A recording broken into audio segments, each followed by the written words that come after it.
Last time we rescued a Rolls-Royce buried underground for 20 years. But now comes the real challenge. Can it actually run again?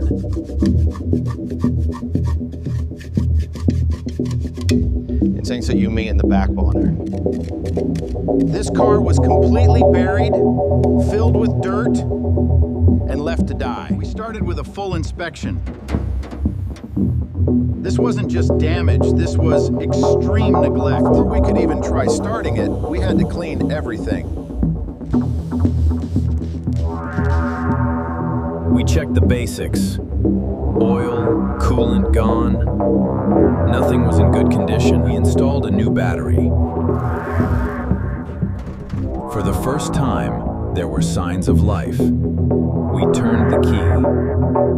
Nothing happened. We thought it might be over.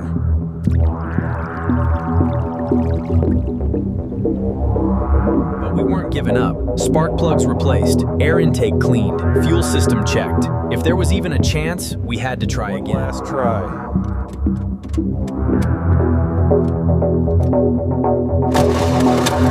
Couldn't believe it. After 20 years, it actually started. This car was buried, and now it's alive again. This is just the beginning. It still needs a full restoration. Part 3 is coming. Full restoration next.